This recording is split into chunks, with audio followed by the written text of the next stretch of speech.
ஒரு மாநிலத்தினுடைய மொழி வாழ்த்து பாடல் பாடுவதற்கு நீங்க உத்தரவு போடுங்கன்னு பிரதமர் கிட்ட கேட்ட முதலமைச்சரை இப்பதான் முதல் முறை பார்க்கறேன். ஒன்றிய அரசு உத்தரவு போட்டுடுச்சு, அந்த உத்தரவுப்படிதான் பாடணும். இப்ப நீங்க அந்த உத்தரவு பத்தி பாடாம நீங்க மொழி பாடல் பாடிட்டா என்ன திரு விஜய் அவர்களை கைது செய்து விடுவார்களா? தேர்தல் களத்துல நின்று நீட்டுக்காக நான் போராடுவேன்னு சொன்னவரு ஏன் பிரதமர் கிட்ட நீட்டை பத்தி பேச? இதுல என் மாநிலத்தினுடைய மாணவர்கள் பாதிக்கப்பட்டிருக்காங்க அப்படின்னு சொல்லி திரு விஜய் அவர்கள் கேட்பதற்கு என்ன தயக்கம்னு கேட்கிறேன். என்ன தயக்கம்? ஒரு பேப்பரை எவாலுவேஷன் பண்ண தகுதியற்றவர் தான் இந்தியாவின் பிரதமராக இருக்கிறார் என்று நான் வெட்கப்படுகிறேன் என்று சொல்லினா மக்கள் கை தட்ட மாட்டாங்கன்னு விஜய் நினைக்கிறாரா? அறிக்கை கொடுக்கிற வேலைதான் அவர் செய்வாரு. அறிக்கையா கொடுத்துட்டு இருக்காரு, வேற என்ன செய்வாரு? இப்போதுதானே ஆட்சிக்கு வந்திருக்கோம், கொஞ்சம் டைம் கொடுங்க, பொறுமையா இருங்க அப்படின்னு சொல்லுவது இதற்கும் பொருந்துமா? இதுக்கு பொருந்தவே பொருந்தாதுங்க, எதுக்குமே பொருந்தாது. 2 வருஷமா தயார் பண்ணிட்டு தானே வந்தீங்க, அப்புறம் என்ன அதுக்கப்புறம் நீங்க நேரம் கேட்கறது? எத்தனை வேலை செஞ்சிட்டீங்க நீங்க நேரம் கேட்கறதுக்கு? திரு விஜய்க்கு மக்கள் செல்வாக்கு இருக்கிறது உண்மை என்றால் நான் சொல்றேன், விஜய்க்கு மக்கள் செல்வாக்கு இல்லன்ற. இல்ல, போயிட்டு உயர்கல்வி அமைச்சர் எங்க இருக்கிறாரு கூப்பிடுங்க. என்னங்க பண்ணிட்டு இருக்காரு உயர்கல்வி அமைச்சர்? என்னங்க பண்ணிட்டு இருக்காரு பள்ளிக்கல்வி அமைச்சர்? சிபிஎஸ்சிக்கு நீங்க தான் என்ஓசி கொடுக்கணும். நீங்க உங்க என்ஓசியை வித்ரா பண்றேன்னு சொல்லுங்க அப்படின்னு நான் போய் சொல்ல முடியுமா? அவர் இப்பதான் எம்எல்ஏ ஆயிருக்காரு, உடனே அவர் அமைச்சர் ஆயிட்டாரு. அவர்கிட்ட நீங்க இவ்வளவு வலுவா எதிர்பார்க்கறது அப்படின்னு நீங்க சொல்றீங்கன்னா நான் ஏத்துக்கிறேன். ஆனா இவர் அப்படி கிடையாது. மற்ற கட்சிகளை எதிரியாக மட்டுமே பார்க்கக்கூடிய அந்த தன்மை இருக்கு இல்லைங்களா, அதுதான் ஆபத்துன்னு சொல்றேன். நீங்க ஒரு எதிரிய காட்டியே உங்க பலவீனத்தை மறைக்க பாக்குறீங்க. அப்போ இதுக்கு செலவு பண்ற நேரத்தை நீங்க அதுக்குள்ள செலவு பண்ணணும். அவங்க ஏதாவது திட்டிட்டு போறாங்க, என் கவலை எல்லாம் எங்க அவங்கள பத்தி நான் பேச மாட்டாங்க முடிவெடு. ஆட்சியில கவனம் செலுத்தாம எதிர்கட்சி கொடுக்கிற அறிக்கையை மட்டுமே படித்து விட்டு அறிக்கையை மட்டும் தான் கொடுக்கிறாரு பேசுறதுக்கு இங்க இருந்து திருச்சிக்கு போயிருக்கிறீங்க. ஒரு ஆட்சி பொறுப்புக்கு வந்த உடனே எங்க இன்டெலிஜென்ஸ் ஃபெயிலியர் ஆச்சுன்னு கண்டுபிடிக்கிறது 20 நாள் போறாதான் நான் கேட்கிறேன். இது 10வது வேலை சுமை அதிகமா இருக்குன்னா அதுக்குன்னு ஒரு டீமை போட்டு இந்த குறுகிய காலத்திற்குள் இதை செய்யுங்க கொடுத்து ரிப்போர்ட்டை கொண்டு வந்து வச்சுட்டு இதெல்லாம் நீங்க பேசுங்க. பாஜக கையாளக்கூடிய அதே தந்திரம். தவறு செய், ஆட்சி நிர்வாகத்தில் பலவீனம் இருக்கா, அந்த பலவீனை மறைப்பதற்கு எதிர்கட்சி மேல பழிய போடு. அவர் எவ்வளவு வேணாலும் தியாகம் செய்திருக்கட்டும், அவருக்கு மரியாதை கொடுங்க. ஆனால் அவருதான் எல்லாம் நம்பிராதீங்க. அவர் எல்லாம் செஞ்சிருவாரு நம்பினீங்கன்னா அது ஜனநாயகத்தை சவக்குழியில் தள்ளுவதற்கு சமம். அரண்சை நண்பர்களுக்கு வணக்கம். அரண்சை ஊடகம் சுயேட்சையாக இயங்குவதற்காகவே உருவாக்கப்பட்டது. நாம் செய்கிற வேலை உண்மையிலேயே மக்களுக்காக செய்கிறோம் என்பதை நீங்கள் நம்பினால், வாய்ப்பு இருந்தால் இந்த ரேசர் பே கியூஆர் கோடுக்குள்ளே நீங்கள் அதை ஸ்கேன் பண்ணி எங்களுக்கு உங்களால் இயன்றதை விருப்பம் இருந்தால் ஆதரவு தெரிவிக்கலாம். வணக்கம், இது அரண்சை, நான் ஹசீஃப். இன்று நம்மோடு பொதுப்பள்ளிக்கான மாநில மேடை அமைப்பினுடைய பொதுச் செயலாளர் பிரின்ஸ் கஜேந்திர பாபு இணைந்திருக்கின்றார். அவரை வரவேற்று வணக்கம். வணக்கங்க. பொதுவா மாநிலத்தில் இருக்கக்கூடிய முதலமைச்சர் மாநிலத்திலும் பாதிப்பை ஏற்படுத்தக்கூடிய வகையில் ஒன்றியத்தில் நிகழக்கூடிய எந்த ஒரு விஷயமா இருந்தாலும் அது குறித்து குரல் எழுப்புவது அப்படின்றது ஒரு கடமையான ஒரு விஷயம். ஏன்னா அந்த பாதிப்பு அப்படின்றது தமிழ்நாட்டில் இருக்கக்கூடியவர்களுக்கும் பாதிப்பை ஏற்படுத்தக்கூடும் என்ற வகையில் அந்த எதிர்ப்பை காட்டுவது, இல்லைன்னா அது குறித்து கருத்து தெரிவிப்பது அப்படின்றது ரொம்ப முக்கியமான ஒரு விஷயம். எல்லா முதலமைச்சர்களும் இதை கடைபிடிச்சிட்டு வந்தாங்க. கடைபிடிக்க வேண்டிய ஒன்று. கடைபிடிச்சிட்டு வந்தாங்கன்னா அது பாரம்பரியம், நீங்களும் அதை செய்யுங்க அப்படின்னு நம்ம சொல்ல விரும்பல. பட் மக்களை பாதிக்கக்கூடிய ஒரு விஷயம். அந்த வகையில் நீங்க உங்களுடைய கருத்தை, நீங்க தான் ஆட்சியில் இருக்கீங்க, ஆகவே உங்களுடைய கருத்தை சொல்லணும். அது குறித்து ஏதாவது மாற்றம் ஏற்படுத்தணும்னா ஒன்றியத்திட்ட வலியுறுத்தணும். இல்லை ஒன்றியத்தில் ஏதாவது தவறு இருந்தால் அதை சுட்டி காட்டி இது நீங்க தவறு செஞ்சீங்க, இது திருத்தணும்னு சொல்லணும். இந்த மாதிரி எல்லா முதலமைச்சர்களும் செய்ய வேண்டிய ஒரு விஷயம், ஒரு கடமை. ஆனா சமீபத்தில் தேசிய அளவுல பேசுபொருளாக இருக்கக்கூடியது 2 விஷயம். ஒன்று, நீட் வினாத்தாள் முன்கூடியே வெளியானது, அது தொடர்பாக நீட் தேர்வு ரத்து செய்யப்பட்டது. 2வது, சிபிஎஸ்சி விடைத்தாள் திருத்தத்துல ஒரு மிகப்பெரிய குளறுபடி. இதெல்லாம் கிட்டத்தட்ட 17 லட்சம் மாணவர்கள் பாதிக்கக்கூடிய ஒரு விஷயம் உருவாகி இருக்கு. இந்த 2 விஷயத்திலுமே இதற்கும் தமிழ்நாட்டிற்கும் சம்பந்தமே கிடையாது. சிபிஎஸ்சியில தமிழ்நாட்டை சேர்ந்த மாணவர்கள் யாருமே பயிலல, நீட் தேர்வை தமிழ்நாட்டை சேர்ந்த மாணவர்கள் யாருமே எழுதலை அப்படின்ற மாதிரி மாநில அரசினுடைய இந்த மௌனம், முதலமைச்சர்களுடைய மௌனம், இதை நீங்க எப்படி பார்க்குறீங்க? முதலமைச்சராக பொறுப்பேற்று இருக்கக்கூடிய நபர் முதலமைச்சர் பொறுப்பு என்ன அப்படின்றத உணர்ந்திருக்கிறாரா அப்படின்னு என்னால உணர முடியல. மிக குறுகிய காலம் முதலமைச்சராக இருந்த மரியாதைக்குரிய திருமதி ஜானகி அம்மாவை பார்த்திருக்கோம். திரு எம்ஜிஆர் அவர்கள் மரணம் போது மிக குறுகிய காலம் அவங்க முதலமைச்சராக இருந்தாங்க, பார்த்திருக்கோம். பல முதலமைச்சர்களை படிச்சிருக்கோம், பார்த்திருக்கோம். ஆனால் ஒரு மாநிலத்தினுடைய மொழி வாழ்த்து பாடல் பாடுவதற்கு நீங்க உத்தரவு போடுங்கன்னு பிரதமர் கிட்ட கேட்ட முதலமைச்சரை இப்பதான் முதல் முறை பாக்குறேன். தமிழ்நாட்டினுடைய சட்டம் என்ன சொல்லுதுன்னா, அரசு நிகழ்வுல முதல் நிகழ்வாக தமிழ்த்தாய் வாழ்த்து பாடல் இருக்கும் அப்படின்றது வந்து தமிழ்நாடு சட்டம் சொல்லுது. அதற்கான விதிகள் இருக்கு. அதற்கான அரசாணை வந்து சட்டத்தை மறந்து போயிட்டு இருப்பாங்களோ அப்படின்னு நினைவுபடுத்துறதுக்கு ஒரு விதிகளை வேற போட்டாங்க, அரசாணை வேற போட்டாங்க. 1950 ஜனவரி 26 தேசிய கீதம் இருக்கு, அது ஒன்றும் பிரச்சனையே இல்லை. ஆனால் தமிழ்நாட்டை பொறுத்த வரைக்கும் 1950 ஜனவரி 26 முதல்ல பாடுறது எதுன்னு கேட்டா தமிழ்த்தாய் வாழ்த்தும். தமிழ்த்தாய் வாழ்த்துக்கு பிறகுதான் நம்ம வந்து தேசிய கீதத்தை பாடுறோன்றது. அது பிரதமர் வந்தாலும் யார் வந்தாலும் அந்த மரபை வந்து நாம வந்து பின்பற்றிட்டு இருக்கோம். இந்த மரபு வந்து இந்தியாவினுடைய ஒருமைப்பாட்டை வலு சேர்க்கிற மரபு, ஒற்றுமையை வலு சேர்க்கிற மரபு. ஏனென்றால் என் மாநிலம், என் மொழி இந்திய மொழி தானே. என் இந்திய மொழியை நான் பாடுறதுல நாம் போய் யார்கிட்ட பர்மிஷன் கேட்கணும்? அப்படி ஒவ்வொரு மாநிலத்தில் இருக்கிற மொழி.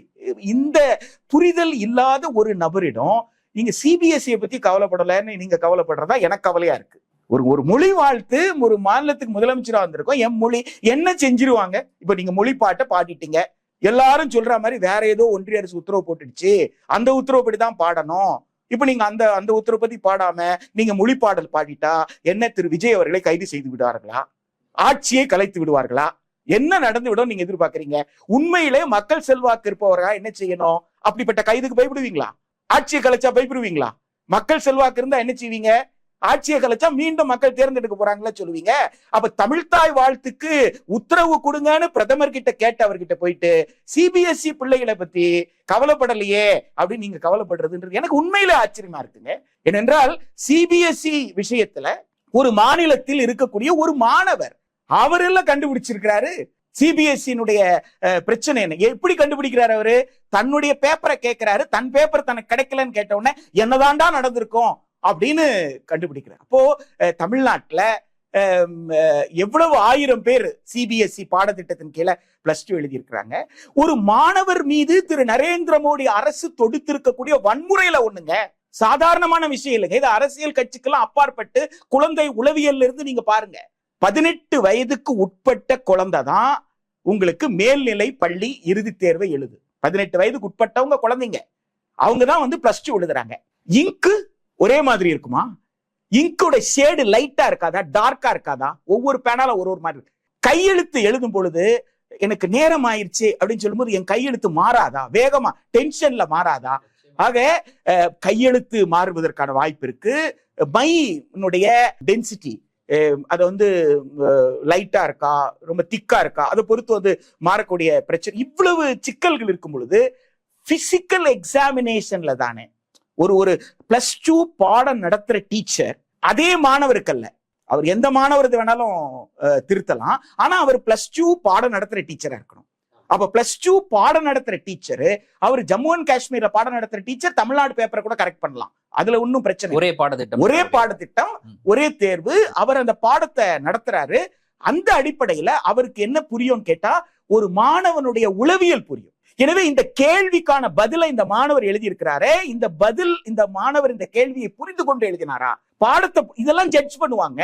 நீங்க எவாலுவேஷன்ன்றது வந்து வெறும் இந்த வேர்டு இருக்கான்னு பார்த்து போடுறது அல்ல, அது மல்டிபிள் சாய்ஸ்க்கு மட்டும்தான் பொருந்தும். மல்டிபிள் சாய்ஸை தாண்டி நீங்க ஒரு வாக்கியமா சொந்தமா எழுதுறீங்க பாருங்க, அப்படி வாக்கியமா எழுதுற கேள்விக்கெல்லாம் நீங்க நேரடியாக அந்த சொல்லை பயன்படுத்தாமலே அந்த சொல்லினோட பொருளை எழுதி இருக்கிறாங்கன்னா கூட கான்செப்ட் புரிஞ்சுக்கிட்டாங்களா இல்லையா? இந்த ஸ்டூடெண்ட் கான்செப்ட், இதுக்கு பேர் தான் மதிப்பீடு. இது பேப்பர் கரெக்ஷன் கிடையாது. போர்டு எக்ஸாம்ன்றது மதிப்பீடு, எவாலுவேஷன் வேற, பேப்பர் கரெக்ஷன் வேற. திரு நரேந்திர மோடி ஆட்சிக்கு வந்ததுக்கு அப்புறம் என்ன செய்யறாரு? பள்ளி கல்வியை சீரழிக்கணும்னு முயற்சி எடுக்கிறார். இது வந்து நரேந்திர மோடி அவர்களுடைய தவறு கிடையாது, RSS அஜெண்டா. அதாவது முதல்ல அவங்க என்ன செய்தாங்கன்னா ஜனநாயகத்தின் மீது நம்பிக்கை இழக்கணும். மக்கள் வந்து வாக்குச்சீட்டின் மீது, இப்ப வந்து தமிழ்நாட்டுல வந்து திரு விஜய் அவர்களுக்கு 107 இடம் வந்த உடனே விஜய் அவர்களுக்கு மற்றவர்கள்லாம் ஆதரவு கொடுத்து அவர் ஆட்சி அமைக்கட்டும்னு ஒரு ஆதரவு நிலை எடுத்தோம்ல.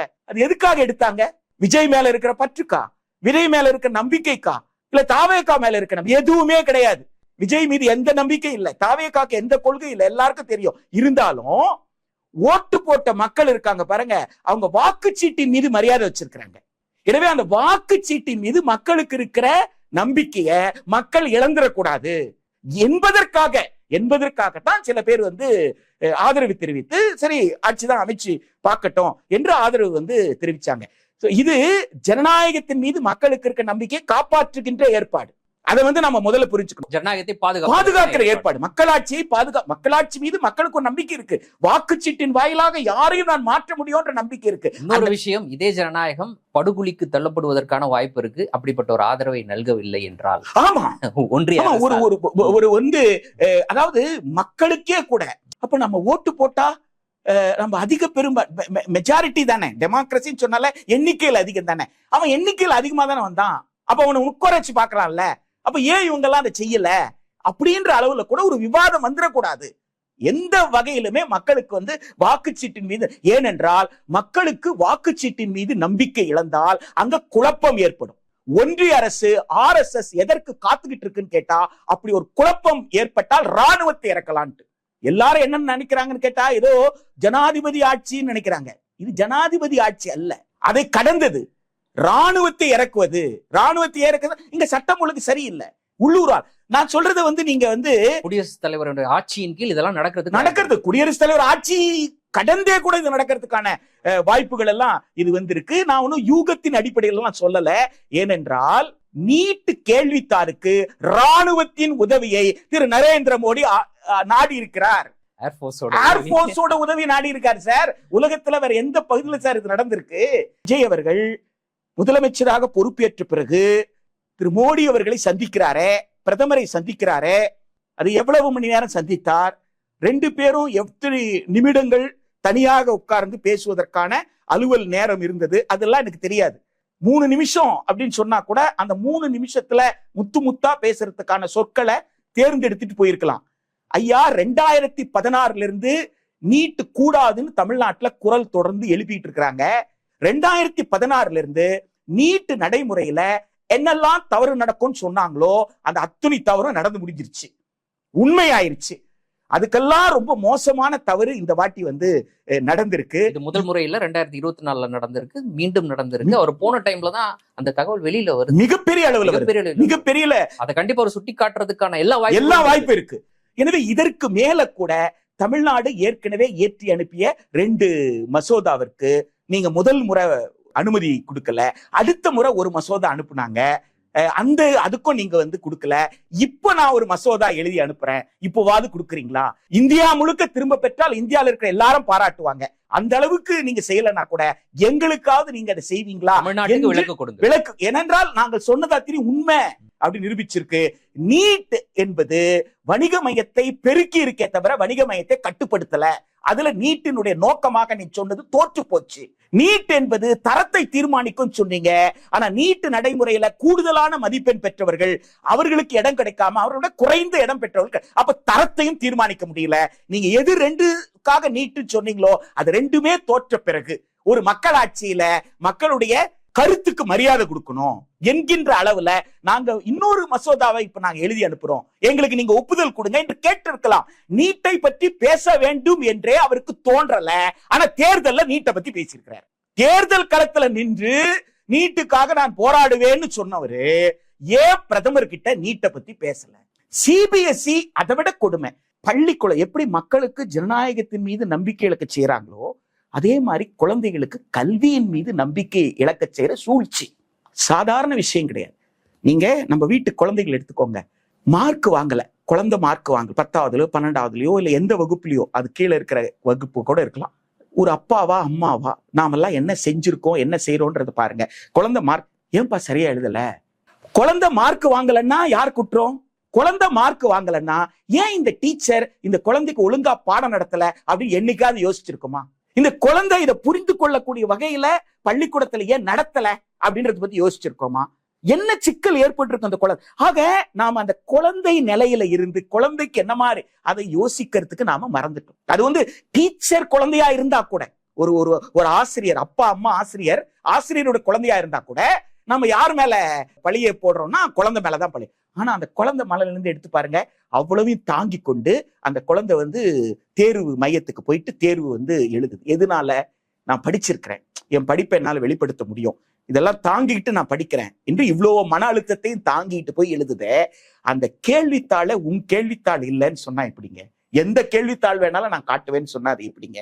அந்த கேள்வித்தாளை திருத்துவதற்கு நான் ஒரு வெளி நிறுவனத்திடம் நான் பொறுப்பு கொடுக்கிறேன் அப்படின்னு சொல்லி, நான் அரசு தேர்வு நடத்துது தானங்க நான் எழுதுறேன், அரசுன்றத நம்பி எழுதுறேன். இப்ப அரசு எனக்கு உத்தரவாதம் கிடையாது, அரசு யார்கிட்ட ஏஜென்சி கிட்ட கொடுக்குது, அந்த ஏஜென்சி எப்படி பண்றான்றது தெரியாது. அப்போ எனக்கு சரியாகவே அப்ப நான் படிக்கிறதே வேஸ்ட் இல்ல, அப்ப நான் படிக்கிறதே வேஸ்ட்ன்ற எண்ணம், என் படிப்பது பலன் கொடுக்க போறதுல என்ன எனக்கு நான் எங்க இருந்துங்க படிப்பேன்? ஸோ நான் படிச்சு சரியா எழுதினாலும் கூட நீங்கள் செய்யக்கூடிய குளறுபடி காரணமாக நான் எழுதுனது தவறு, நான் எழுதுனது போதல்ல அப்படின்னு நீங்க மார்க் போட போறது இல்லை அப்படின்ற ஒரு நம்பிக்கை இழப்பு ஏற்பட்டால் எப்படி படிக்க? ஒரு மிகப்பெரிய உளவியல் தாக்கம். அதை கடந்து பாருங்க. மே மாதம் முடிஞ்சு ஜூன் மாதம் 1ஆம் தேதி நம்ம பேசிட்டு இருக்கோம். இந்த மாதம் என்ன நடந்திருக்கு? எல்லா கல்லூரிக்கும் விண்ணப்பிக்கிற நாள் வந்துருச்சு. இந்த பிள்ளைங்களுக்கு இன்னும் எக்ஸாம், மார்க் ஷீட், என்ன நடக்கும்னு தெரியல.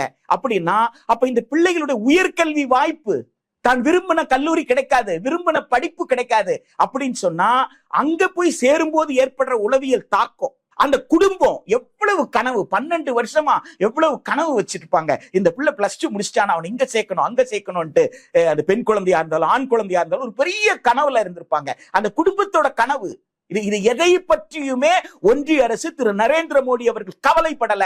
RSS இப்படியான ஒரு சூழ்ச்சியை செய்து பள்ளி கல்வி அப்படின்னு சொல்றது வளாகம் இல்லாத கல்வி, யாரும் இனிமேல வர வேண்டியது, டீச்சரே தேவையில்லை, எல்லாமே டிஜிட்டல்ல நடத்தலாம், தேர்வு கூட டிஜிட்டல் நடத்தலாம், அப்படி எல்லாமே டிஜிட்டலைசேஷன் சொல்றது. இது குழந்தைகளுக்கு எதிரானது என்று தமிழ்நாட்டு முதலமைச்சருக்கு தெரியாதா? குழந்தைகளே உங்க தாத்தா கிட்ட பேசு, பாட்டி கிட்ட பேசு, உங்க அப்பா கிட்ட பேசு, அம்மா கிட்ட பேசுன்னு சொன்னவருக்கு ஒரு குழந்தைக்கு +2 மார்க் வரலன்னு திரு விஜய் அவர்களுக்கு தெரியாதான் நான் கேட்கிறேன். நியூஸ் பேப்பர் படிக்கலையான்னு நான் கேட்கிறேன். இதுல எல்லாரையும் மறந்துருங்க, ஒன்றிய அரசு மறந்துருங்க, நீங்க எல்லா கட்சியும் மறந்துருங்க. நீங்க உங்க வீட்டுல இருக்கிற பேர குழந்தையா நீங்களே தெருவுல நடக்கிறீங்களே, பல குழந்தைகளை அந்த குழந்தையினுடைய +2 பாருங்களேன். அப்போ இது ஒரு பள்ளி எக்ஸாம் தானே, பள்ளிக்கூட இறுதி ஆண்டு தேர்வு தானே. பள்ளிக்கூட இறுதி ஆண்டு தேர்வுல நீங்க ஒரு கணினி கிட்ட கொடுக்க வேண்டிய, ஒரு இயந்திரத்திடம் கொடுக்க வேண்டிய அவசியம் எங்கே இருந்து எழுந்தது? இரண்டாவது, ஒரு முதலமைச்சராக என்ற கேள்வி எழுப்பலாம்னா, ஒரு ஆசிரியர் தாளை திருத்துவது, மதிப்பீடு செய்வது என்கின்ற முறையில் இருந்து இந்த முறைக்கு மாறுவதற்கு எப்பொழுது முடிவெடுத்தீர்கள்? யாரிடம் கருத்து கேட்கிறீர்கள்? இந்த முடிவு குறித்து மக்களுக்கு நீங்கள் தெரிவித்தீர்களா? பொதுமக்களுடைய கருத்தை கேட்டீங்களா? எதையுமே செய்யாமல் ஒரு அரசால் எப்படி செய்ய முடியும்? இதுல என் மாநிலத்தினுடைய மாணவர்கள் பாதிக்கப்பட்டிருக்கிறாங்க அப்படின்னு சொல்லி திரு விஜய் அவர்கள் கேட்பதற்கு என்ன தயக்கம்னு கேட்கிறேன். என்ன தயக்கம்? குழந்தைகள் மீது அக்கறை இருந்திருந்தால் கேட்டிருக்கலாம்ல. இல்ல, என்னுடைய கேள்வியும் அதுதான், என்ன தயக்கம்? அவருக்கு எந்த புரிதலும் இல்லைன்னு சொல்லிட்டு தான். ரொம்ப சிம்பிளா இப்படி சொல்லிட்டு கடந்து போயிடலாமா? ஒரு மாநிலத்தினுடைய முதலமைச்சரா நான் உட்கார்ந்துகிட்டு இருக்கேன். எனக்கு CBSE பாடத்திட்டத்தில் படித்த தமிழ்நாட்டை சேர்ந்த மாணவர்கள் லட்சக்கணக்கானோர் பாதிக்கப்பட்டு இருக்கிறாங்க. அவங்களுடைய விடைத்தாளை திருத்துவதற்காக கொடுக்கப்பட்ட அந்த நிறுவனம் அப்படின்றது மிகப்பெரிய குளறுபடியில ஈடுபட்டிருக்கு. இதன் காரணமாக இந்த குழந்தைகளோட எதிர்காலம் பாதிப்படைஞ்சிருக்கு. இது சாதாரணமா எல்லாருக்கும் புரிஞ்சிருக்கக்கூடிய ஒரு விஷயம். அடுத்த நீட்டை பொறுத்த வரைக்கும் தமிழ்நாட்டில் மிகப்பெரிய எதிர்ப்பு இருக்கு. இந்த நீட்டினுடைய வினாத்தாள் வெளியாகி இருக்கிறது, முன்கூட்டியே வெளியாகி இருக்கு. இந்த வெளியாகுவதற்கு காரணமாக இருந்த நபர்கள் ஏதோ வகையில ஒன்றியத்தில் இருக்கக்கூடிய பாஜகவினுடைய ஆதரவாளர்களாக இருந்திருக்கிறாங்க. நாம ஏற்கனவே எதிர்ப்பு தெரிவிச்சுட்டு இருக்கோம். பாஜக தரப்புல இருந்து நீட் வினாத்தாள் வெளியாகி இருக்கு. ஆகவே இதுதான் சமயம், இந்த சமயத்தில் நாம் பேசாவிட்டால் வேறு எப்போது பேசலாம் அப்படின்னு சாதாரண ஒரு நபர் கூட தெரியுமே. தெரியலன்றீங்க, அதை எப்படி புரிஞ்சுக்கிறதே எனக்கு தெரியல. அதாவது தெரியல நான் சொல்லலைங்க, அக்கறை இல்லைன்னு சொல்ல வரேன். மிக தெளிவாகவே நான் சொல்றேன். அவருக்கு முதலமைச்சர் பொறுப்பில் இருந்து என்ன செய்யணும்ன்ற அக்கறை இல்ல. ஒரு ஊடகவியலாளராக வெறும் அக்கறை இல்ல, மக்கள் மீது அக்கறை இல்ல அப்படின்றது மாதிரி கடந்து போலாமா? இல்ல ஒன்றியத்தில் இருக்கக்கூடிய பாஜகவை எதிர்த்து நான் கேள்வி கேட்க இல்ல, அதான் அடுத்து நான் சொல்ல வர்றேன். இவ்வளவு நாள் ஆயிடுச்சு, 10 நாளுக்கு மேல ஆயிடுச்சு. +2 பசங்களுக்கு என்னாச்சு? அடுத்த வருஷம் MBBS நேரம் சேர்றதுக்கு அவனை கவுன்சிலிங் தொடங்கி இருக்கணுமே. அப்போ கவுன்சிலிங் லேட் ஆச்சுன்னா அவன் MBBS அந்த ஆண்டு அவனுக்கு தாமதமாகுமே, அதை எப்படி அவன் சமாளிப்பான் அப்படின்னு இவ்வளவு கவலைப்படுறீங்க. ஆக இது பொது சுகாதாரத்தையே பாதிக்குமே. இது நீட் என்பது வெறும் MBBS BDS அட்மிஷன் மட்டும் கிடையாது, அதை கடந்து பொது சுகாதாரத்தை இதையெல்லாம் கடந்து இன்னொரு மிக முக்கியமான விஷயம் என்னன்னு கேட்டீங்கன்னா, சூப்பர் ஸ்பெஷாலிட்டி சொல்றமே, இதுக்கு MBBS முடிச்சு படிக்கக்கூடிய சீட்ஸ்ல இன் சர்வீஸ் கோட்டா, அந்த இன் சர்வீஸ் கோட்டா வந்து ஃபில் ஆகல அப்படின்னு சொல்லி இதுக்கு வந்து சரண்டர் பண்றாங்க. ஒன்றிய இதுக்கு மத்திய பூலுக்கு வந்து சரண்டர் பண்றாங்க. அப்படி சென்ட்ரல் பூலுக்கு அது போயிருச்சுன்னு சொன்னா, ஒன்றிய அரசிடம் அதை ஒப்படைச்சிடுறீங்க அப்படின்னு சொல்லி சொன்னா, அப்ப தமிழ்நாட்டினுடைய இன் சர்வீஸ் கோட்டால வர வேண்டியவங்க வந்திருக்க மாட்டாங்க. என்ன நடக்குதுன்னு கேட்டா, நீங்க ஆல் இண்டியா கோட்டாவை நீங்க வந்து நிரப்பும் பொழுது 0% ஒரு வாட்டி படிச்சீங்க. பிஜி நீட்ல 0% வரும்போது மைனஸ்ல மார்க் வாங்கியிருந்தா கூட 0% இருக்கும்னு சொல்லி நம்ம விவாதிச்சிருக்கோம். அப்போ ஒன்றிய இடஒதுக்கீட்டுல நீங்க மாணவர்களை எடுக்கின்ற போது 0% வரைக்கும் நீங்க குறைச்சிக்கிட்டே வர்றீங்க. உங்களுக்கு மாணவர்கள் கிடைக்கலன்னா, கேண்டிடேட்ஸ் கிடைக்கல அப்படின்னு சொன்னா நீங்க குறைச்சிக்கிட்டே வர்றீங்க. அப்போ அதே மாதிரி ஸ்டேட்லயே குறைக்கிறதுக்கு அனுமதி கொடுக்க கூடாது. அப்ப ஸ்டேட்ல நீங்க குறைக்கலாம்ல, அப்ப ஸ்டேட் அங்க உங்களால செய்ய முடியும்னா இங்க ஏன் செய்ய முடியல? சரியாக புரிஞ்சுக்கணும் அப்படின்னா, தமிழ்நாட்டில் இப்போது அரசு மருத்துவர்களாக இருக்கக்கூடியவர்கள், அவர்கள் உயர் படிப்பு படிப்பதற்கான ஒரு ஏற்பாடு. அதுல வந்து தமிழ்நாட்டில் இருக்கக்கூடிய இடங்கள்ல 50% இடங்கள் தமிழ்நாட்டில் அரசு மருத்துவர்களாக பணியாற்றக்கூடியவர்களுக்கு ஒதுக்கப்பட்டது. இதுல 215 இடங்கள் இவர்களுக்கு ஒதுக்கப்படணும். ஆனா நிரப்பப்பட்ட இடங்கள் வெறும் 74. இப்ப நீங்க சொல்றது 74 பேர் தான் நிரப்பப்பட்டிருக்காங்க அப்படின்னா அதற்கு காரணம் கட் ஆஃப். இப்ப கட் ஆஃப் இன்னும் கம்மி பண்ணியிருந்தா 215 தமிழ்நாட்டை சேர்ந்த அரசு மருத்துவர்களுக்கு வழங்கப்பட்டிருக்கும். அவர்கள் தமிழ்நாட்டில் படித்திருப்பார்கள். மேலும் அவர்கள் படிப்பு முடிஞ்சிட்டு மீண்டும் வந்து தமிழ்நாட்டுல வேலை செஞ்சிருப்பாங்க. தமிழ்நாட்டுல வேலை செஞ்சிருப்பாங்க மட்டும் இல்ல, அரசு துறையில வேலை செஞ்சிருப்பாங்க. இப்போ இது இல்ல, இந்த இன் சர்வீஸ் கோட்டா எனக்கு கிடைக்க போறது இல்லைன்னு சொன்னா, எதிர்காலத்துல ஆரம்ப சுகாதார நிலையத்திற்கு மருத்துவர் எப்படி கிடைப்பாரு? ரிமோட் ஏரியால போய் ஒர்க் பண்ணணும். அப்போ ஒரு மலை கிராமத்துல போயிட்டு பல வகையான வசதிகள் நகரத்தில் இருப்பதை போன்ற வசதிகள் இல்லாத ஒரு இடத்துல கூட போய் நான் போய் வேலை செய்யணும் அப்படின்னு சொன்னா எனக்கு என்ன நம்பிக்கை? இப்படி வேலை செய்யும் பொழுது அரசு வந்து எனக்கு மேல் படிப்புக்கான இடஒதுக்கீடு வச்சிருக்கு, எனக்கு ஒரு வாய்ப்பு. அந்த நம்பிக்கையில தான் இந்த கேண்டிடேட்ஸ் யாருமே குவாலிபிகேஷன் இல்லாதவங்களோ திறமை இல்லாதவர்களோ இல்ல, எம்பிபிஎஸ் முடிச்சு டிகிரி வாங்கின பிறகு கிளினிக்கல் எக்ஸ்பீரியன்ஸ், இன்னும் சொல்ல போனா பட்டணத்துல நேரடியாக பிஜிக்கு மட்டுமே நீட்டுக்கு மட்டும் ப்ரிப்பேர் பண்ணிட்டு இருந்தவங்களை விட இவங்களுக்கு எக்ஸ்பீரியன்ஸ் கூட. இவங்களுக்கு மார்க் குறையறதால இன்னும் தகுதியானவர்களை தான் தேர்ந்தெடுப்பீங்களே தவிர, இவங்களுக்கு நீங்க வச்சிட்டு இருக்கிற பர்சன்டேஜ்ல குறைக்கிறதுனால இவங்க தகுதி இல்லாதவர்கள்லாம் ஒண்ணும் வந்துட போறது இல்ல. இன்னும் சொல்ல போனா உண்மையிலேயே மருத்துவத்தின் மீது ஆர்வம் கொண்டவர்கள் தான் உள்ள வந்து வரப்போறாங்க. ஆக இவ்வளவு பெரிய சிக்கல் இருக்கும் பொழுது நீங்க கடந்து போயிட, அவருக்கு வந்து அக்கறை இல்லைன்னு கடந்து போயிட முடியுமா அப்படின்னு சொல்லி நீங்க கேக்குறீங்களே, எனக்கு வேற எப்படி சொல்றதுன்னு தெரியல. பேசவே இல்லையே. அதாவதுங்க, அவர் தொடக்கத்துல இருந்தே ஒரு விஷயத்தை செஞ்சுக்கிட்டு வர்றாருங்க. இதுதான் வந்து கேஸ் லைட் உளவியல்னு சொல்லுவாங்க.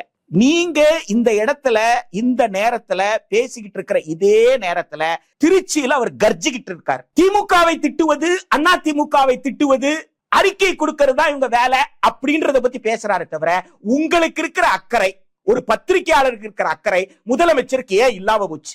தமிழ்நாட்டின் குழந்தைகள் பாதிக்கப்பட்டிருக்கிறார்கள், ஒன்றிய அரசு அக்கறை இல்லாமல் இருக்கிறது. ஒரு பேப்பரை எவாலுவேஷன் பண்ண தகுதியற்றவர் தான் இந்தியாவின் பிரதமராக இருக்கிறார் என்று நான் வெட்கப்படுகிறேன் என்று சொல்லினா மக்கள் கை தட்ட மாட்டாங்கன்னு விஜய் நினைக்கிறாரா? இப்படி விஜய் பேசினால் மக்கள் விஜய் மீது இருக்கிற நம்பிக்கை இழந்துருவாங்க அப்படி விஜய் நினைக்கிறாரா? இப்படி பேசினா விஜய்க்காக விசில் அடிக்க மாட்டாங்க நினைக்கிறாங்களா? எது விஜயை கட்டுப்படுத்துது? இதை பேசக்கூடாது என்று கட்டுப்படுத்துவது எது? அந்த இடத்துல உட்கார்ந்துகிட்டு எதிர்கட்சி தலைவர் அறிக்கை கொடுக்கிறாருன்றாரே, எதிர்கட்சி தலைவரால் அறிக்கை மட்டும் தான் கொடுக்க முடியும். எதிர்கட்சி தலைவராக வந்து ஐஏஎஸ் ஆபீசருக்கு உத்தரவிட முடியும், ஐஏஎஸ் ஆபீசருக்கு இதை செய்யுங்க அது செய்யுங்கன்னு சொல்ல முடியும், கோரிக்கை தான் வைக்க முடியும். எதிர்கட்சி தலைவரால் அரசை விமர்சிக்க தான் முடியும். அதுக்கு பேர் தான் எதிர்கட்சி தலைவர். அதுக்குதான் எதிர்கட்சி தலைவருக்கு கேபினெட் அந்தஸ்து கொடுத்திருக்காங்க, அமைச்சருக்கு இணையான அந்தஸ்து கொடுத்திருக்காங்க. அந்த பொறுப்புக்கு பேர் என்ன? சுட்டி காட்டுவது. எனவே அந்த வேலையை அவர் அறிக்கை கொடுக்கிற வேலை தான் அவர் செய்வாரு. அறிக்கையா கொடுத்துட்டு இருக்காரு, வேற என்ன செய்வாரு? நீங்க இதை பத்தி ஏன் திருச்சியில பேசல? இன்னைக்கு ஏன் பேசல? நீட்டை பற்றி இன்னைக்கு ஏன் பேசல? பாளையங்கோட்டையில செல்வி ஜெயலலிதா பேசியிருக்காங்களே 2016 தனக்கு உடல் உபாதைகள் பல இருந்த போதும் அதை பத்தி எல்லாம் கவலைப்படாம 1 மணி நேரத்துக்கு மேல தேர்தல், அதுல கிட்டத்தட்ட ஒரு 10 நிமிஷம் நீட்டை பத்தி பேசுறாங்களே, எடுத்து திரு விஜய் அவர்களை கேட்க சொல்லுங்க. அந்த விஷயத்தை சட்டமன்றத்துல நிறைவேற்றும் பொழுது ஏகமனதாக நிறைவேற்றப்பட்டது. எல்லா கட்சியும் சேர்ந்து இல்ல நிறைவேற்றாங்க, பாஜக தவிர மற்ற எல்லா கட்சியும் சேர்ந்து தானே அன்றைக்கு இருந்து ஓட்டு போட்டவங்க அத்தனை பேரும் சேர்ந்து ஓட்டு போட்டாங்க. எதை சுட்டி காட்டினாலும் அவங்க தரப்புல இருந்து முன்வைக்கக்கூடிய கருத்து, இப்போதுதானே ஆட்சிக்கு வந்திருக்கும், கொஞ்சம் டைம் கொடுங்க, பொறுமையா இருங்க அப்படின்னு சொல்லுவது இதற்கும் பொருந்துமா? இதுக்கு பொருந்தவே பொருந்தாதுங்க, எதுக்குமே பொருந்தாதுங்க. எதுக்குமே பொருந்தாது. ஏன்னா 2 வருஷமாக அவர் என்ன சொல்லிட்டு இருக்காரு, 2 வருஷமாக இந்த ஆட்சியில் இது நடக்கல அது நடக்கல, நான் வந்தா இதை 2 வருஷமா தயார் பண்ணிட்டு தானே வந்தீங்க. அப்புறம் என்ன அதுக்கப்புறம் நீங்க நேரம் கேட்கறது? எத்தனை வேலை செஞ்சிட்டீங்க நீங்க நேரம் கேட்கறதுக்கு? நீட்டை ஒழிக்க வேண்டும்ன்றது அவருடைய நோக்கம். அப்ப உனக்கு வாய்ப்பு கிடைச்சதே. இன்றைக்கு நடந்த மிகப்பெரிய விஷயத்தை சொல்லி நீங்க திரும்ப பெற போறீங்களா, இல்ல இன்னொரு மசோதாவை நிறைவேற்றி அனுப்ப போறானா? இன்னொரு மசோதாவை நிறைவேற்றி அனுப்பிவிட்டு திரு எம்ஜிஆர் அவர்கள் உண்ணாவிரதம் உட்கார்ந்தாங்களே, அந்த மாதிரி உட்கார சொல்லுங்க. அரிசி வேணும்னு உட்காரல திரு எம்ஜிஆர் அவர்கள், உட்கார சொல்லுங்க உண்ணாவிரதம். நீட்டு நடைமுறையை ரத்து செய்யும் வரை நான் எழுந்துக்க மாட்டேன், உட்கார உண்மையான மக்கள் செல்வாக்கு இருந்தா. திரு விஜய்க்கு மக்கள் செல்வாக்கு இருக்கிறது உண்மை என்றார். நான் சொல்றேன் விஜய்க்கு மக்கள் செல்வாக்கு இல்லன்ற. இல்ல இருந்திருந்தா அதை செஞ்சிருப்பார். இருந்திருந்தால் சிபிஎஸ்இ குளறுபடியை பத்தி பேசும். மக்கள் செல்வாக்கு இல்லாத ஒரு முதல்வர் என்ற காரணத்தால் தான் அவரால் ஒன்றிய அரசை எதிர்க்கல நான் சொல்ல வரல, குழந்தைகளை பத்தி கவலைப்படலன்னு சொல்ல வரேன். திரு நரேந்திர மோடி அவர்களை எதிர்த்து ஏன் பேசவில்லை நான் கவலைப்படல. ஆனால் தமிழ்நாட்டுக்கு மருத்துவர்கள் கிடைக்காமல் போவதற்கு வாய்ப்பு இருக்கே, தமிழ்நாட்டு பொது சுகாதாரம் பாதிக்கப்படுமே என்பதை பற்றி பேசுவதற்கு அவரால் காரணம் என்ன? அவருக்கு மக்கள் செல்வாக்கு இல்ல. மக்கள் செல்வாக்கு இருப்பவர்கள் அவர் கூட இல்ல. மக்களுடைய சாதாரண கட்டண பேருந்துல போறவனுக்கு என்ன சிக்கல் என்று தெரிந்தவர்கள் அங்க இல்ல. நான் கேட்கிறேன், நீங்க டாக்டர் கிட்ட போயிட்டு ஏன் கழிப்பறையை சுத்தம் படுத்தலன்னு கேக்குறீங்க. முதல்ல நீங்க என்ன பண்ணிருக்கணும்? கழிப்பறையை சுத்தப்படுத்துவதற்கு தூய்மை பணியாளர்கள் இருக்காங்களா இல்லையான்னு ஆய்வு பண்ணிருக்கணும். தூய்மை பணியாளர் இல்லைன்னா ஆட்சிக்கு வந்தவங்க நீங்க என்ன செய்யணும்? தூய்மை பணியாளர்களை நியமிக்கணும். நீங்க தூய்மை பணியாளரை நியமிக்கிற விஷயத்தை பத்தி பார்க்காம மருத்துவருக்கு என்ன சம்பளம் தெரியுமா உங்களுக்கு? மருத்துவர்களோட கோரிக்கை என்னன்னு தெரியுமா? அப்ப மருத்துவர்களோட கோரிக்கை என்னன்னு தெரியாது. ஒரு ஆரம்ப சுகாதார நிலையத்திலேயோ அல்லது அரசு மருத்துவமனையிலேயோ என்னென்ன வசதிகள் இருக்கு, என்னென்ன வசதிகள் தேவைப்படுது, கூடுதலா என்ன எதுவுமே தெரியாது. திடீரென்று உள்ளே நுழைவதும் எதுக்கு அந்த இடத்துல குப்பையா இருக்கு அப்படின்னு டாக்டரை பார்த்து கேட்டா, அந்த டாக்டர் அந்த நேரத்துல ஒரு பேஷண்ட் எல்லாம் பார்க்கணும். நான் ஒரு முதலமைச்சர் அறையில் அப்படி நுழைய முடியுமா? அமைச்சர் நுழைய முடியுமா? எனக்கு கவலையா இருக்கு, என் சொந்தக்கார பசங்க எல்லாம் சிபிஎஸ்இ, நான் நுழைஞ்சிட முடியுமா கோட்டைக்குள்ள? போயிட்டு உயர்கல்வி அமைச்சர் எங்க இருக்கிறாரு கூப்பிடுங்க. என்னங்க பண்ணிட்டு இருக்காரு உயர்கல்வி அமைச்சர்? என்னங்க பண்ணிட்டு இருக்காரு பள்ளிக்கல்வி அமைச்சர்? சிபிஎஸ்இக்கு நீங்க தான் என்ஓசி கொடுக்கணும். நீங்க உங்க என்ஓசியை வித்ரா பண்றேன்னு சொல்லுங்க அப்படின்னு நான் போய் சொல்ல முடியுமா? இது ஏன் சொல்ல மாட்டேன்றாங்க உங்க பள்ளிக்கல்வி அமைச்சர் அப்படின்னு நான் கேட்க முடியுமா? நீங்க எப்படி போயிட்டு ஒரு டாக்டரை மிரட்டுறீங்க? ஒரு டாக்டரை மிரட்டுவது என்பது நியாயமா? டாக்டரை மிரட்டக்கூடாதுன்னு சட்டம் எழுதி வச்சிருக்கு தமிழ்நாட்டுல. ஒரு மருத்துவமனைக்குள்ள போய் மருத்துவரிடம் இடைஞ்சல் செய்தாப்புல் செய்தா அவங்க மீது என்ன செய்யலாம்? நடவடிக்கை எடுக்கலாம், காவல்துறையில புகார் கொடுக்கலாம். அந்த சட்டத்தை கூட தெரியாமல் உள்ளே நுழைகிறார்கள். அதை பார்த்து கொண்டு முதலமைச்சரும் அமைதியாக இருக்கிறார், அதை கண்டிக்க கூட இல்லை அப்படின்னு சொல்லும் பொழுது இதையெல்லாம் எதை காட்டுகிறது என்றால், தமிழ்நாட்டின் மீது அக்கறை கொண்ட அவங்க கட்சி பேர்லயே தமிழ்நாடு இல்ல. அது ஒரு பெரிய பிரச்சனை. தமிழகம்னு தான் இருக்கு, தமிழ்நாடு இல்ல. ஆர்எஸ்எஸ்க்கு தமிழ்நாடு இருக்கக்கூடாது, ஆர்எஸ்எஸ்க்கு திராவிடம் இருக்கக்கூடாது. சரியா? தமிழ்நாடு இல்லன்றனாலதான் அவங்க தமிழகம்னு வச்சுக்கிட்டாங்க. ஆனா தமிழ்நாடு என்ற சொல்லுக்காக ஒரு மனிதர் தன் உயிரை கொடுத்திருக்கிறார், சங்கலிங்கனார். அவர் உயிர் போய் தான் தமிழ்நாடு. எனவே தமிழ்நாடுன்றத தமிழ்நாடு மக்கள் அவ்வளவு சுலபமாலாம் இழந்துட மாட்டாங்க. இந்த மாநிலத்தினுடைய ஒற்றுமைக்காகவும் மக்களுடைய ஒற்றுமைக்காகவும் இந்திய தேசத்துல தமிழ்நாடு எப்பொழுதுமே தலை நிமிர்ந்து நிற்க வேண்டும் என்பதற்காகவும் இந்தியாவுடைய ஒருமைப்பாட்டுக்கும் இந்தியாவுடைய வளர்ச்சிக்கும் தமிழ்நாட்டோட பங்களிப்பு இருக்கணும்ன்றதுனாலதான் இங்கே நாம கல்வியில சுகாதாரத்துல பல முன்னேற்றங்கள். இந்த முன்னேற்றம் என்பது நம் மாநிலத்துக்கு மட்டுமா? நம் மாநிலத்தை கடந்து பிற மாநிலத்தில் இங்க ஒரு நல்ல மருத்துவமனை இருக்குன்னா அந்த மருத்துவமனையில பல மாநிலத்திலிருந்து மக்கள் படிக்கிறாங்க, வேலை செய்யறாங்க. எனவே இந்த மருத்துவக் கல்லூரி, இந்த மருத்துவமனை, இது எல்லாமே இந்தியா முழுக்க இருக்கக்கூடியது. இந்த கட்டமைப்பை பற்றிய புரிதல் அவருக்கு இல்ல. மக்கள் அவருக்கு பாடம் நடத்தணும். திரு விஜய் அவர்களுக்கு மக்கள் பாடம் நடத்தணும் நான் விரும்புறேன். பொதுவா சொல்லுவாங்க, இப்படிப்பட்ட ஒரு புரிதல் இல்லாவிட்டாலும் கூட இந்த அரசு இயந்திரத்தை நடத்தி கொண்டிருக்கக்கூடிய அதிகாரிகளுக்கு அதை பற்றி புரிதல் இருக்கும் குறைந்தபட்சம். அந்த தரப்புலையும் கூட இதை பற்றி நாம் எதிர்வினை ஆற்ற வேண்டும் அப்படின்ற ஒரு தகவல் கடத்தப்படலையா விஜய் அவர்களுக்கு? இது முதல் கேள்வி. இரண்டாவது கேள்வி, சரி அதிகாரிகளும் கூட செய்யல, அடுத்து இந்த அரசிற்கு ஆதரவளித்துக் கொண்டிருக்கக்கூடிய, வெளியிலிருந்து ஆதரவளிக்கக்கூடிய இடதுசாரிகளாக இருக்கட்டும், உள்ளிருந்து ஆதரவு கொடுத்து கொண்டிருக்கக்கூடிய விசிக, ஐயுஎம்எல் போன்ற கட்சிகளாக இருக்கட்டும், காங்கிரஸும் கூட இருக்கட்டும், இவர்கள் எல்லோருக்குமே சிபிஎஸ்சியில் என்ன நடக்குது, அதை எப்படி பார்க்கணும் அப்படின்ற புரிதல் இருக்கு, அந்த அரசியல் இருக்கு. நீட்டை தமிழ்நாடு ஏன் எதிர்க்கிறது அப்படின்ற புரிதல் இருக்கு, அவர்களுடைய நிலைப்பாடும் அதுதான். இவர்களும் கூட மௌனம் காட்பதை எப்படி புரிஞ்சுக்கிறது? இந்த 2 கேள்விக்கு எனக்கு பதில் வேணும். முதல்ல இந்த ஐஏஎஸ் ஆபீசர், ஐபிஎஸ் ஆபீசர் விஷயத்துல நான் கிட்டத்தட்ட ஒரு 5 ஆண்டுகளுக்கு மேலாக நீட்டு விஷயத்துல இருந்து கூட பல விஷயங்களை இதை நான் தொடர்ந்து ஒரு விஷயத்தை சொல்லிட்டு இருக்கிறேன். ஒன்றிய அரசினுடைய அணுகுமுறை எப்படி இருக்குன்னு கேட்டா, மாநிலத்தில் இருக்கிற இந்திய ஆட்சி பணி அதிகாரிகள், ஐஏஎஸ் ஆபீசர்ஸ், இவர்களை ஒன்றிய அரசினுடைய தூதுவர்களாக ஒன்றிய அரசு பார்க்கிறது. நான் எதை நினைக்கிறேனோ அதை நீ எந்த மாநிலத்தில் இருக்கிறியோ அந்த மாநிலத்தில் நிறைவேற்றணும், அவ்வளவுதான். நீ மாநிலத்தின் சார்பா என்கிட்ட வந்து பேசக்கூடாது, நான் சொல்றது செய். எனவே இந்திய ஆட்சி பணியில இருக்கக்கூடிய அந்த IAS இருக்கக்கூடிய அது பிரின்சிபல் செக்ரட்டரியா இருக்கலாம், யாரா வேணாலும் இருக்கலாம். அப்ப இவங்க என்ன செய்வாங்க அப்படின்னு கேட்டா, ஒன்றிய அரசு சொல்லிடுச்சுன்னா அதை எப்படியாவது மாநிலத்தில் இருக்கிறவங்களை கன்வின்ஸ் பண்றதுக்கு தான் முயற்சி பண்ணுவாங்க. அப்ப மாநிலத்துல பொலிட்டிக்கல் லீடர்ஷிப், அரசியல் தலைமைன்னு சொல்றோமே, அந்த முதலமைச்சருக்கோ அமைச்சரோ அதை பற்றி எந்த புரிதலும் இல்லைன்னா இவங்களுக்கு ரொம்ப வசதி, சந்தோஷமாயிடும். ஆமா, அவங்க சொல்றதை மட்டும் நம்ம செஞ்சிருப்போம். இல்லைன்னா இவர்களை எப்படி நாம திருப்திப்படுத்துறது? இப்போ அவங்க கிட்ட சொல்லிட்டு வந்துருவாங்க. அப்ப இவங்களை திருப்திப்படுத்துவதற்கு தகுந்தாற் போல திட்டங்களை உருவாக்குறது, கொடுக்கறது, அந்த வேலை எல்லாம் மிச்சம் இல்ல, அதெல்லாம் வழி நடத்துவார்கள். ஆமா, மாநில நலனுக்கு எதிரான பல விஷயங்கள் நடந்திருக்கு. அதுதான் பல்கலைக்கழகங்களுக்கு இன்னைக்கு ஏன் வந்து நிதி ஒதுக்கப்படல, படிப்படியா ஏன் வந்து நிதி வந்து குறைஞ்சது, இன்றைக்கு தமிழ்நாட்டில் இருக்க பல்கலைக்கழகங்களோட நிலைமை என்ன? உண்மையிலே அக்கறை இருக்கக்கூடியவர்களா இருந்தா விஸ்கிட் பாரத் சிக்ஷா அதிஷ்டான் மசோதா இன்று நாடாளுமன்ற கூட்டுக்குழுவுல இருக்கு. அந்த மசோதா மட்டும் சட்டமாகிவிட்டால் தமிழ்நாடு அரசுக்கு தன்னுடைய சென்னை பல்கலைக்கழகத்தில் ஒழுங்குபடுத்தும் எந்த உரிமை இல்லை என்கின்ற விஷயத்தாவது முதலமைச்சருக்கு சொல்லி இருக்கணும்ல. அவருக்கு தெரியலன்னு வச்சுக்கலாம், அவர் பத்திரிகை படிக்கலையோ, அவருக்கு விவரம் 2 வருஷமா அவருக்கு விவரம் தெரியாம, அல்ல தேர்தல் காலத்தில் இந்த மசோதா தாக்கலாகும் பொழுது நடந்ததெல்லாம் கூட அவருக்கு தேர்தலில் எதிர்கட்சிகளை திட்டுவதில் மட்டுமே கவனம் செலுத்தியதால் அவர் விக்சித் பாரத் சிக்ஷா அதிஷ்டான் மசோதாவை பற்றி திரு விஜய் அவர்கள் கண்டுகொள்ளல அப்படின்னு கூட வச்சுக்கிறேன்.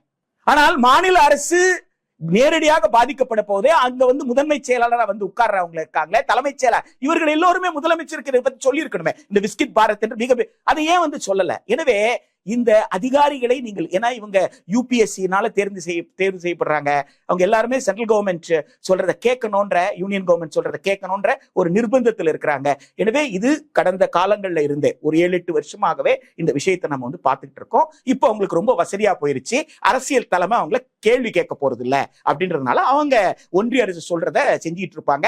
அது தமிழ்நாட்டிற்கு எதிராக, தமிழ்நாடு இதுவரை கடந்த 75 ஆண்டு காலமாக தமிழ்நாட்டில் கட்டமைக்கப்பட்ட பொது சுகாதாரத்துறை, பொது பள்ளிகள், பொது பல்கலைக்கழகங்கள் இது எல்லாமே பலவீனப்படும் என்கின்ற மிக ஆபத்து நிறைந்திருக்கு. அடுத்ததாக நீங்கள் கேட்டது வந்து கூட்டணி கட்சிகள், ஆதரவளிக்கக்கூடிய கட்சிகள். ஆதரவளிக்கக்கூடிய கட்சிகளை பொறுத்த வரைக்கும் அவர்கள் அறிக்கை கொடுக்கிறாங்க, அவர்களால் அவ்வளவுதானே செய்ய முடியும். அவர்கள் நிலையிலிருந்து அறிக்கை கொடுக்கிறாங்க, முதலமைச்சர்ல கவனம் செலுத்தணும்னு கூட சொல்லி கம்யூனிஸ்ட் கட்சியில இருந்து, CPM-ல இருந்து ஸ்டேட்மெண்ட் கொடுத்திருக்காங்க, பேட்டியில கூட அவங்க சொல்லியிருக்காங்க. எனவே கூட்டணி கட்சிகள் அல்லது வந்து ஆதரவு தரக்கூடிய கட்சிகள் வந்து இதுல ஏன் இன்னும் கூட முதலமைச்சருக்கு வந்து பர்டிகுலரா இந்த கூட்டணி கட்சிகளை நான் குறிப்பிட்டு பேசுறேன் அப்படின்னா, இவர்கள் வந்து ஒரு கொள்கையால் இணைந்து இருந்த ஒரு கூட்டணி கட்சிகள், அவர்களுக்குள் கொள்கையால் இணைந்திருந்தவர்கள். அந்த கொள்கை பிடிப்பு இருக்கும் பட்சத்துல இது புதிதாக அமைந்திருக்க ஒரு அரசு, விஜய் அவர்களே சொல்வது போல, இல்ல அந்த அரசே சொல்லும் பொழுது எங்களுக்கு கொஞ்சம் கால அவகாசம் கொடுங்க, நாங்க இப்பதான் கத்துக்கிறோம் அப்படின்றாங்க. அப்ப கத்துக் கொடுக்கக்கூடிய கூடுதல் பொறுப்பு இவர்களுக்கு இருக்குல்ல. அதனாலதான் அந்த கன்சர்ன்ல தான் கேட்கிறேன், நீங்க ஏன் கேட்கலன்னு கேட்கல, ஒரு கன்சர்னோட கேட்கிறேன். காஞ்சிபுரம் மாவட்டத்தில் நாடாளுமன்ற உறுப்பினராக தேர்ந்தெடுக்கப்பட்டு ஒரு நாடாளுமன்ற உறுப்பினராக இருந்தவர் தான் இப்ப மேலூர் MLA விஸ்வநாதன் அவர்கள். அவர் தான் வந்து உயர்கல்வி அமைச்சர். எனவே அவர் வந்து எனக்கு அரசியல் தெரியாதுன்னு சொல்ல முடியாது, நாடாளுமன்ற நடவடிக்கை, ஒன்றிய அரசு நடவடிக்கை என்னன்னு எனக்கு தெரியாதுன்னு சொல்ல முடியாது, மாநில அரசு அவர் தான் உயர்கல்வியில் இருக்கிறார். அவர் என்ன சொல்றாரு? ஆளுநரோடு இணக்கமாக சென்று ஒன்றிய அரசிடமிருந்து நிதி பெறுவோம் அப்படின்னு சொல்றாரு. இன்னொரு விஷயத்தையும் கூட சொன்னாரு, கடந்த ஆட்சியில் கொண்டு வந்த அந்த சட்டத்தின் அடிப்படையில ஒவ்வொரு பல்கலைக்கழகத்தினுடைய வேந்தராக முதலமைச்சர் இருப்பது அப்படின்றது தொடர வேண்டிய அவசியம் இல்லைன்றாரு. அது அந்த ஆட்சி அப்படின்றாரு. அது வந்து அங்க வந்து DMK-ன்னு இல்ல, அங்க சான்சலர் அப்படின்னு இருக்கிற இடத்துல கவர்மெண்ட் அப்படின்னு தான் இருக்கு. அப்ப கவர்மெண்ட் அப்படின்னா இன்னைக்கு யாரு கவர்மெண்ட்? அவங்க தான், எக்ஸிகியூட்டிவ் தான் உங்களுக்கு, அது பொலிட்டிக்கல் பார்ட்டியே இல்ல. நான் அதுதான் சொல்ல வர்றேன். அந்த உயர்கல்வி அமைச்சராக இன்று பொறுப்பு வகிக்கக்கூடிய அவருக்கு இந்த விவரங்கள் எதுவுமே தெரியாதா? ஆளுநருக்கும் ஒரு மாநில அரசு ஒன்றிய அரசு கிட்ட இருந்து நிதி பெறுவதற்கும் என்ன தொடர்பு இருக்குன்னு நான் கேட்கிறேன். இது நீங்க சொல்ற மாதிரி, ஏன் சார் இப்பதான் 27 வயசு சார், முதல் முறையாக 25 வயசு முடிஞ்சாதான் சார் MLA-க்கு நாமினேஷன் ஃபைல் பண்ண முடியும். MLA-க்கு நாமினேஷன் ஃபைல் பண்ற வயசே இப்பதான் முடிஞ்சிருக்கு, அவர் இப்பதான் MLA ஆயிருக்காரு, உடனே அவர் அமைச்சர் ஆயிட்டாரு, அவர்கிட்ட நீங்க இவ்வளவு வலுவா எதிர்பார்க்கறது அப்படின்னு நீங்க சொல்றீங்கன்னா நான் ஏத்துக்க முடியும். ஆனா இவர் அப்படி கிடையாது. ஏற்கனவே நாடாளுமன்ற உறுப்பினராக இருந்தவர், இப்பொழுது சட்டமன்ற உறுப்பினராக தேர்ந்தெடுக்கப்பட்டு உயர்கல்வி அமைச்சராக இருக்கிறார். எனவே உயர்கல்வியில ஒன்றிய அரசு செய்யக்கூடிய பல்வேறு சூழ்ச்சிகள்ல இருந்து தமிழ்நாட்டை காப்பாற்றுவோம், சூழ்ச்சிகளுக்கு இரையாக மாட்டோம் என்று சொல்வதற்கு பதிலாக ஆளுநர் இதுகாலம் வரையில் துணைவேந்தர்களை நியமிக்கலையே, அக்கறை இல்லாமல் இருந்திருக்கிறாரே. அவர் என்ன செஞ்சிருக்கலாம்? நீங்க நான் யூஜிசி மெம்பர் இல்லாம சர்ச் கமிட்டி இருக்கக்கூடாதுன்னு நான் சொல்றேன். யூஜிசி மெம்பர் இல்லாம சர்ச் கமிட்டி வச்சு நீங்க எனக்கு ரிப்போர்ட் வருது, நான் வந்து அதை அப்ரூவ் பண்றேன் அப்படின்னா நாளைக்கு நீதிமன்றத்துக்கு நீங்க தான் பதில் சொல்லணும் அப்படின்னு சொல்லி கூட அவர் என்ன செஞ்சிருக்கலாம்? துணைவேந்தர் நியமனத்தை அனுமதிச்சிருக்கலாம். எனக்கு தனிப்பட்ட முறையில எனக்கு எந்த விதமான பிரச்சனையும் கிடையாது.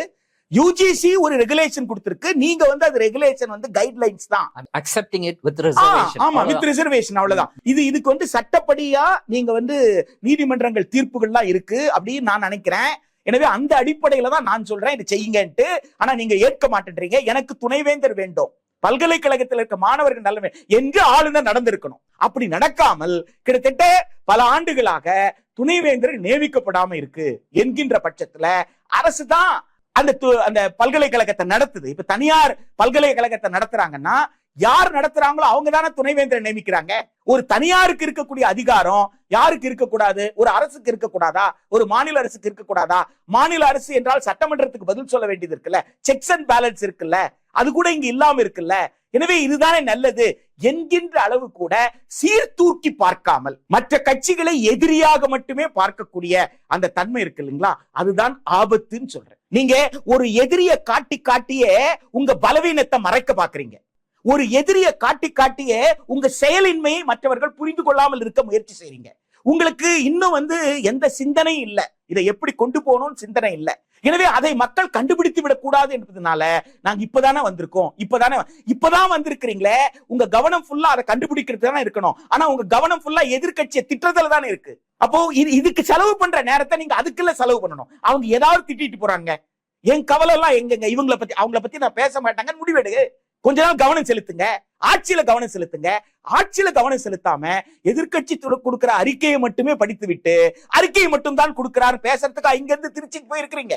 ஆக இவர்களுக்கு செயலின்மை, இவர்களால் முடியலன்றத பலவீனத்தை மறைக்கணும். அப்ப பலவீனத்தை மறைப்பதற்காக அவங்க நேரம் கேட்கறதும் எதிர்கட்சிகள் மீது பழியை போடுவதுன்னு தவிர இது வந்து நிச்சயமாக நியாயமற்ற அணுகுமுறை. காங்கிரஸ் தான் உடனே போனாங்க, அவங்க கேட்கறதுக்கு முன்னாடி கூட ஆதரவு கொடுத்தாங்க இல்லையா? சோ அப்படிப்பட்ட காங்கிரஸுக்கு வந்து மிகப்பெரிய பொறுப்பு இருக்கு. இதே சேலத்திலிருந்து திரு ராகுல் காந்தி அவர்கள் நாங்கள் மாநிலத்திற்கு வந்து மீண்டும் வந்து கல்வியை மாநில பட்டியல் கொண்டு வர்றோன்ற அளவுக்கு எல்லாம் உத்தரவாதம் கொடுத்திருக்காரு. அப்படிப்பட்ட ஒரு கட்சியில இருந்துகிட்டு இப்படி வந்து அவர் ஆளுநரை பற்றியும் துணைவேந்தரை பத்தியும் பேசுறாரு அப்படின்னு சொன்னா அப்ப இவர்களுக்கு என்ன புரிதல் இருக்கு? குறைந்தபட்சம் காங்கிரஸ் கொள்கை என்னன்னா இவர் தெரிஞ்சு வச்சிருக்கிறாரா? அப்படி தெரியாம இவர் போய் எப்படி வந்து இருக்கிறவங்களும் அப்படிதான் இருக்காங்க, வந்து சேர்ந்தவங்க அப்படி இருக்காங்க போது அப்ப ரெண்டு பேரும் அப்படி இருக்கிற நேரத்துல அப்ப தமிழ்நாடு என்பது ஒரு மிகப்பெரிய ஒரு பின்னடைவுக்கு இது என்ன செய்வாங்கன்னு கேட்டா, இந்த எதிர்கட்சி மேல பழிய போட்டுக்கிட்டு இருக்க எப்படின்னு கேட்டா, கிட்டத்தட்ட வந்து ஒரு 12 ஆண்டு காலம் ஆட்சி முடித்த திரு நரேந்திர மோடி அவர்கள் இன்றை வரைக்கும் இவருடைய ஆட்சி காலத்தில் நடந்த ஒவ்வொரு குறைக்கும் யாரை குற்றம் சுமத்திட்டு இருக்காருன்னா திரு ஜவஹர்லால் நேரு அவர்களை குற்றம் சுமத்திட்டு இருக்கு. நேரு காலத்துல ஏற்பட்ட பிரச்சனை சொல்லிட்டு இருக்காரு. அதை போல இது எல்லாமே இதுவரைக்கும் ஆண்டவங்க தான் இந்த பிரச்சனைன்னு சொல்லி மற்ற கட்சிகள் மீது பழியை போட்டுக்கொண்டு தான் தப்பி விடலாம். உதாரணத்துக்கு இன்னைக்கு பேசிக்கிட்டு இருக்கும்போது இப்ப நம்ம பேசிட்டு இருக்க அதே நேரத்துல திருச்சியில அவர் பேசிட்டு இருக்காரு, சொல்லியிருக்கிறாரு, வெறும் நீங்க வந்து சட்டம் ஒழுங்குன்னு சொல்றீங்களே, இதற்கு முன்னாடி ஆண்டவர்கள் அவர்கள் வந்து போதையை கொண்டு போய் அப்படி சேர்த்திருக்கிறாங்க, அதுதான் சட்டம் ஒழுங்குக்கு காரணம்ன்ற மாதிரி அவரு சொல்றாரு. நீங்க சொன்னதுக்கான ஒரு உதாரணமா நான் சொல்றேன். போதை என்பது ஒரு மிகப்பெரிய பிரச்சனை, இந்தியா முழுக்க இருக்கக்கூடிய பிரச்சனை. குஜராத் துறைமுகங்கள்ல இருந்து அது எப்படி உள்ள வருது, இன்னும் பல துறைமுகங்கள்ல இருந்து எப்படி உள்ள வருது, சர்வதேச அளவுல இது ஒரு மிகப்பெரிய பிரச்சனையாக பேசப்படுறாங்க. இது எப்படி கடந்து வருது அப்படின்றதெல்லாம் யாராலும் கண்டுபிடிக்க முடியாம இருக்கு. பாதிக்கப்படுறது நம்ம குழந்தைங்கன்னு சொல்லும் பொழுது போதையிலிருந்து நம்ம குழந்தைகளை காப்பாற்றணும்ன்றது எல்லோருக்கும் இருக்கிற கவலை. ஒரு ஆட்சி பொறுப்புக்கு வந்த உடனே எங்க இன்டெலிஜென்ஸ் ஃபெயிலியர் ஆச்சுன்னு கண்டுபிடிக்கிறதுக்கு 20 நாள் போறாதான் நான் கேட்கிறேன். நீங்க வந்து இப்போ பள்ளிக்கூடத்துக்கு வருது, பள்ளிக்கூடத்துல இருக்க குழந்தை கையில கிடைக்குதுன்னா அப்போ ஒரு இன்டெலிஜென்ஸ் ஃபெயிலியர். அப்ப எங்க இருந்து தொடங்கிச்சது?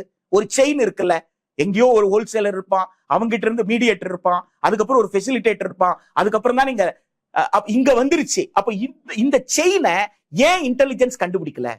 எந்த இடத்துல இன்டெலிஜென்ஸ் ஃபெயிலியர் இதை கண்டுபிடிக்கிறதுக்கு அப்ப போலீஸ் ஆபீசரை கூப்பிட்டு கேட்கணும்ல. ஹோம் செக்ரட்டரியோட வேலை அதுதானே, அந்த வேலையை வாங்கணும்ல, முதல்ல அந்த ஃபைல் எடுத்து கொடுக்கணும்ல. இதுதாங்க, இதை செய்யுங்க, இதை செஞ்சுட்டு அடுத்த வேலை பாருங்க. இல்ல அதுக்கு ஒரு துறையாவது, இது பத்தாது, வேலை சுமை அதிகமா இருக்குன்னா அதுக்குன்னு ஒரு டீமை போட்டு இந்த குறுகிய காலத்திற்குள் இதை செய்யுங்கன்னு கொடுத்து ரிப்போர்ட்டை கொண்டு வந்து வச்சுட்டு இதெல்லாம் நீங்க பேசுங்க. நான் வந்த உடனே இதைதான் பெரிய பிரச்சனையா பார்த்தேன். பெரிய பிரச்சனையா பார்த்த உடனே நான் வந்து உளவுத்துறையில ஏதோ சிக்கல் ஏற்பட்டிருக்கா, இது ஏன் கண்டுபிடிக்க மாட்டேன்றாங்க அப்படின்னு பார்த்தேன். எனக்கு சந்தேகம் ஏற்பட்டது. நான் விசாரிச்சேன். இப்போ ஒரு குழு போட்டேன். அந்த குழு வந்து இந்த அறிக்கையை கொடுத்திருக்கு. இந்த அறிக்கையின்படி நான் நடவடிக்கை எடுத்திருக்கேன். இந்த நடவடிக்கை இத்தனை காலமாக நீங்க எடுக்கல அப்படின்னு கேளுங்க. அதை செய்யாம நீங்க 20 நாள் ஆட்சியில் இருந்துட்டு, நீங்க சொல்ற மாதிரி 20 நாள் ஆட்சியில் இருந்துட்டு இன்னும் கூட உங்களால இந்த விஷயத்துல கவனமே செலுத்தாமல் இதுவரைக்கும் நீங்க என்ன செஞ்சிட்டு இருக்கீங்க? இதுவரைக்கும் நீங்க என்ன இப்ப 5 வருஷத்துக்கு தான் பேச போறீங்களா? 5 வருஷத்துக்கு இப்படியே பேசிடலாம் அப்படின்னு நீங்க நினைக்கிறீங்களா? இது வந்து நிச்சயமா, அதுதான் நான் என்ன சொல்றேன், பாஜக கையாளக்கூடிய அதே தந்திரம். தவறு செய், ஆட்சி நிர்வாகத்தில் பலவீனம் இருக்கா, அந்த பலவீனை மறைப்பதற்கு எதிர்கட்சி மேல பழிய போடு. உன்னுடைய ஆட்சியில் நடக்கக்கூடிய அனைத்து தீமைக்கு யாரு காரணம்னு கேட்டா இதுவரைக்கும் ஆண்டவர்கள் காரணம் சொல்லிரு. இப்படியே சொல்லி மக்களை நம்பவை என்கின்ற கேஸ்லைட் உளவியல் இங்க வேலை செய்யுது. இதை வந்து அனைத்து கட்சிகளும் உணரணும். தமிழ்நாட்டில் இருக்கிற, இந்தியாவில் இருக்கிற அனைத்து கட்சிகள்ல உணரணும், பொதுமக்களும் உணரணும். இந்த உளவியல்ல இருந்து பொதுமக்கள் மீண்டு வரணும். மீண்டு வந்து ஒரு மக்களாட்சியில அரசை நோக்கி கேள்வி கேட்டால் மட்டும்தான் மக்களாட்சி வலுவாக இருக்கும். ஆனால் அம்பேத்கர் ரொம்ப தெளிவா சொல்றாரு, மக்களாட்சியில் தனிநபர் வழிபாடு கூடாதுன்றார். ஹீரோ வர்ஷிப்ன்ற வார்த்தையை பயன்படுத்துறார். நாயக வழிபாடு கூடாது. அவர் எவ்வளவு வேணாலும் தியாகம் செய்திருக்கட்டும், அவருக்கு மரியாதை கொடுங்க. ஆனால் அவருதான் எல்லாம் நம்பிராதீங்க. அவர் எல்லாம் செஞ்சிருவாரு நம்பினீங்கன்னா அது ஜனநாயகத்தை சவக்குழியில் தள்ளுவதற்கு சமம். அதை செஞ்சிடாதீங்க என்று அண்ணல் அம்பேத்கர் எச்சரிக்கை கொடுத்திருக்காரு. எனவே தமிழ்நாட்டில் தந்தை பெரியார் உடைய பெயர் மட்டுமல்ல, தந்தை பெரியார் என்பது ஒரு சமூக நீதியினுடைய ஒரு களம். அந்த களத்துல இருந்துதான் திராவிட இயக்கங்கள் இவ்வளவு பெரிய சமூக நீதியின் அடிப்படையில இவ்வளவு பெரிய கட்டமைப்பு உருவாக்கி இருக்கு. அப்ப திராவிட இயக்கங்கள், திராவிட கட்சிகள் உருவாக்கிய அந்த கட்டமைப்பெல்லாம் திரு நரேந்திர மோடி அவர்களோட அதே பாணியில் எடுத்துக்கிட்டு இதுவரைக்கும் எதுவுமே நடக்கல அப்படின்னு சொல்லி இருக்கிற கட்டமைப்பை சிதைக்கின்ற வேலையை நிச்சயமாக தமிழ்நாடு மக்கள் வந்து அனுமதிக்க மாட்டாங்க. மக்கள் ஒரு மாயையில் இருக்கிறாங்கன்னா அந்த மாயையிலிருந்து நிச்சயமாக விடுபடுவார்கள். இன்றைய தினம் எங்களோடு இணைந்து பல்வேறு தகவல்களையும் கருத்துக்களையும் பகிர்ந்து கொண்டமைக்கு நன்றி. மீண்டும் ஒரு நேர்காணலில் சந்திப்போம். நன்றி நண்பர்களே.